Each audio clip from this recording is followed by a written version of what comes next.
దేశంలో 5G సేవలు ప్రారంభించారు ప్రధాని మోదీ అనంతరం మాట్లాడుతున్నారు లైవ్ లో చూద్దాం। मुझे ऐसा कुछ होता नहीं है तो मैं उस गांव में गया। अच्छा, वहां हम एक पब्लिक मीटिंग करने के लिए भी जगह नहीं थी, तो वहां से 4 किलोमीटर दूर एक स्कूल का छोटा सा मैदान था, वहां पब्लिक मीटिंग ऑर्गेनाइज थी। लेकिन जब वो चिलिंग सेंटर पे गया मैं, तो आदिवासी माताएं बहनें दूध भरने के लिए कतार में खड़ी थी। तो दूध का अपना बर्तन नीचे रख करके जब हम लोग गए और उसकी उद्घाटन की विधि कर रहे थे, तो मोबाइल से फोटो ले रही थी। मैं हैरान था, इतने दूर दरार के क्षेत्र में मोबाइल से फोटो ले रही है। तो मैं उनके पास गया, मैंने कहा ये फोटो लेके क्या करोगी? तो बोली डाउनलोड करेंगे। ये शब्द सुनकर के मैं सचमुच में सरप्राइज हुआ था मुझे कि ये ताकत है हमारे देश के गांव में।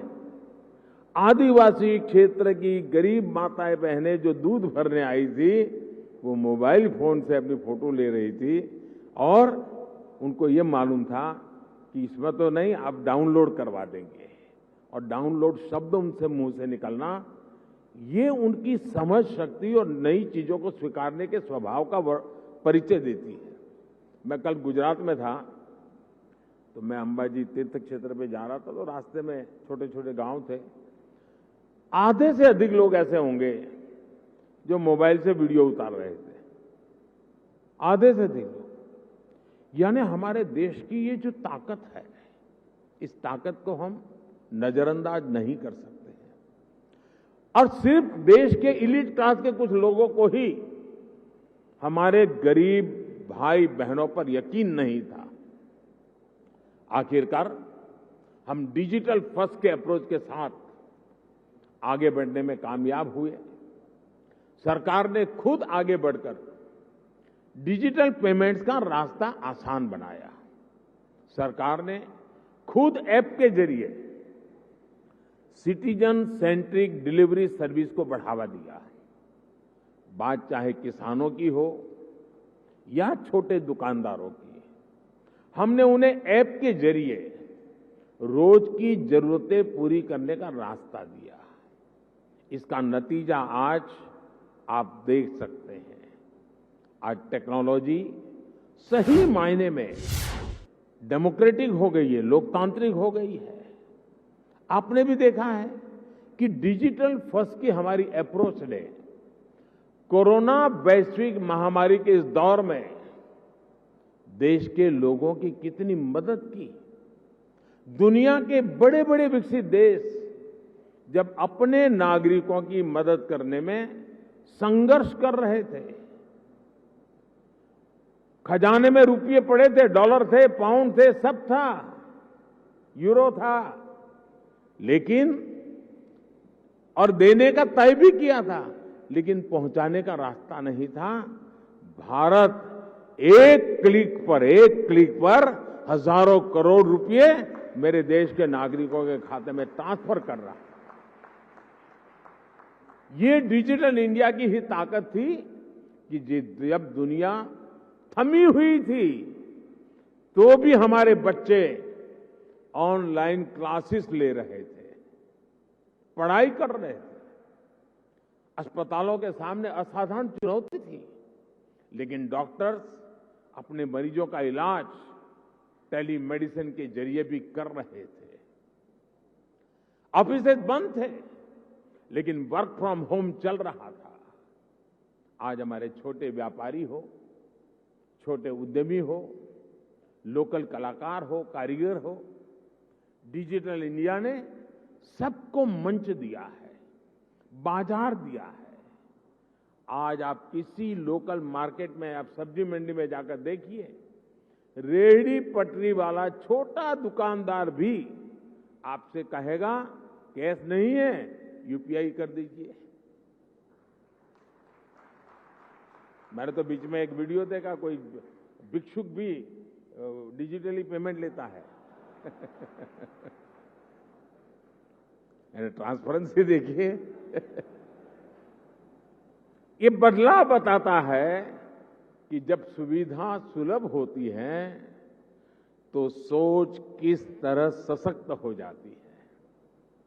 साथियों, आज टेलीकॉम सेक्टर में जो क्रांति देश देख रहा है, वो इस बात का सबूत है कि अगर सरकार सही नीयत से काम करे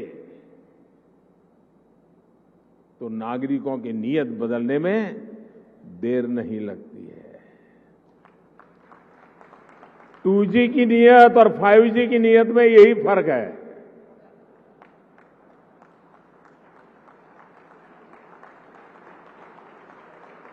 देर आए दुरुस्त आए।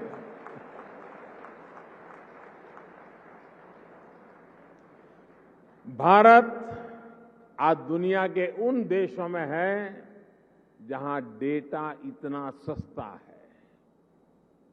पहले 1 GB डेटा की कीमत जहां 300 रुपये के करीब होती थी, वहीं आज 1 GB डेटा का खर्च केवल 10 रुपये तक आ गया है।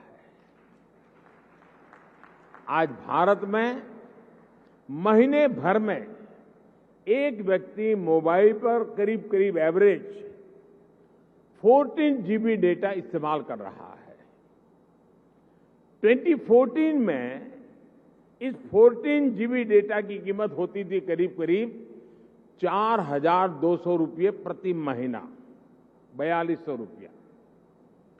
आज इतना ही डेटा 125 रुपये या ज्यादा से ज्यादा 150 रुपये, 125 या 150 रुपये में मिल जाता है। यानी आज गरीब के, मध्यम वर्ग के मोबाइल डेटा के करीब 4,000 रुपये हर महीने बच रहा है उसके जेब में।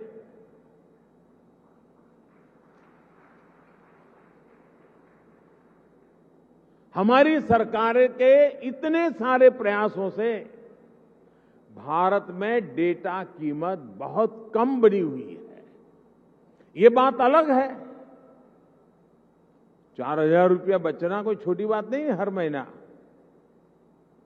लेकिन जब मैं बता रहा हूं तब आपको ध्यान में आया, क्योंकि हमने इसका हो हल्ला नहीं किया, विज्ञापन नहीं दिए, झूठे बड़े गपगोले नहीं चलाए। हमने फोकस किया कि देश के लोगों की सहूलियत बढ़े, ईज ऑफ लिविंग बढ़े। साथियों, अक्सर ये कहा जाता है कि भारत पहली 3 औद्योगिक क्रांतियों का लाभ नहीं उठा पाया, लेकिन मेरा विश्वास है कि भारत न सिर्फ चौथी औद्योगिक क्रांति का पूरा लाभ उठाएगा, बल्कि उसका नेतृत्व भी करेगा। और विद्वान लोग तो कहने लगे हैं कि भारत का दशक नहीं, ये भारत की शताब्दी है। ये डेकेड नहीं, सेंचुरी है। भारत ने किस तरह 4G आने के बाद टेक्नोलॉजी की दुनिया में ऊंचाई छलांग लगाई है, इसके हम सभी साक्षी हैं। भारत के नागरिकों को जब टेक्नोलॉजी के समान अवसर मिल जाते हैं, तो दुनिया में उन्हें कोई पछाड़ नहीं सकता। इसलिए आज जब भारत में 5G का लॉन्च हो रहा है, तो मैं बहुत विश्वास से भरा हुआ हूं दोस्तों। मैं दूर का देख पा रहा हूं